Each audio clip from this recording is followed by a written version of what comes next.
Olá, meu nome é Rodrigo Gomes, sou aluno de graduação em Geografia pela UFRJ e faço parte do Laboratório de Pesquisa Espaço de Sensoriamento Remoto e Estudos Ambientais.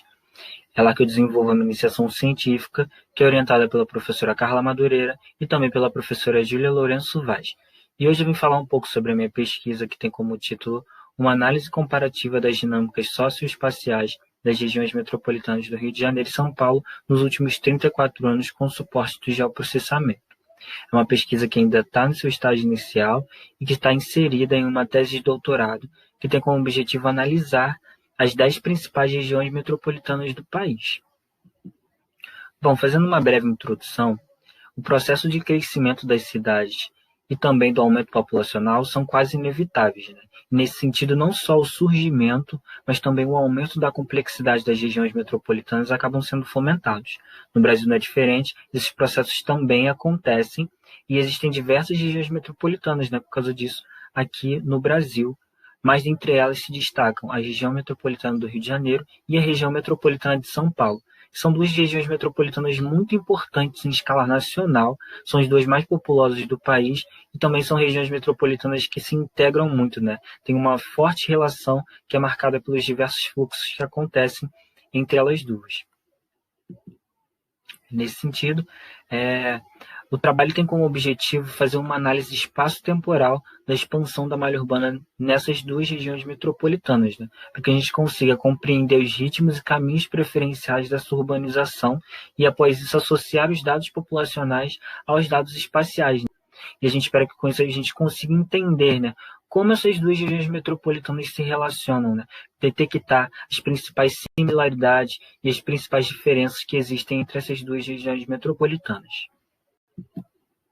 Bom, para isso, a gente utilizou mapas do projeto Map Biomes, que é uma rede colaborativa que gera séries históricas anuais de uso e cobertura do solo para todo o país, sendo esses dados processados em ambiente SIG no ArcMap, onde a gente pôde recortar esses mapas para as duas regiões metropolitanas, utilizando apenas dados de expansão urbana nos diferentes anos.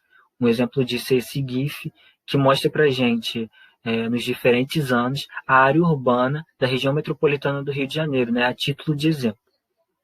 Além desses mapas, foram utilizados dados censitários e estimativas de população para que a gente conseguisse, né, fazer a associação desses dois dados. Esses dados foram tratados e filtrados em planilhas.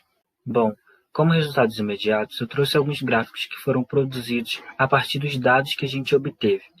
Nesses gráficos, a gente trabalhou com dados absolutos e também dados relativos. Esses dois primeiros exemplos são gráficos de população residente absoluta para a região metropolitana e o segundo gráfico é de extensão da malha urbana em quilômetros quadrados. Por se tratarem de dados absolutos, nesses dois casos, ocorreu uma tendência de crescimento constante, né? Estabelecendo, de certa forma, um padrão, uma coisa que a gente pode ressaltar como um ponto em comum de expansão, né, da malha urbana e de crescimento da população nessas duas regiões metropolitanas.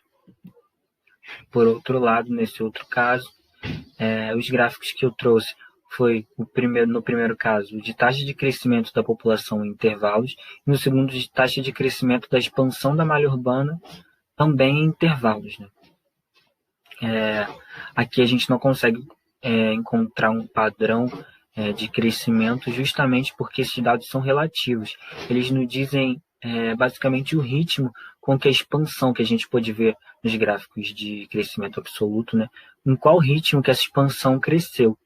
E aí, nesses dois casos, surge a dúvida, né, o que pode ter acontecido para alterar o ritmo da expansão da malha urbana nessas duas regiões metropolitanas. E são questões que a gente pretende responder a partir da análise desses dados. Como eu disse, a pesquisa está no seu estágio inicial ainda, mas depois de uma análise detalhada, a gente pretende responder a questões como essa, né? E também as questões que a gente se propõe nos nossos objetivos, para que a gente consiga compreender melhor as dinâmicas de expansão urbana e de crescimento populacional dessas duas regiões metropolitanas. E é isso, obrigado.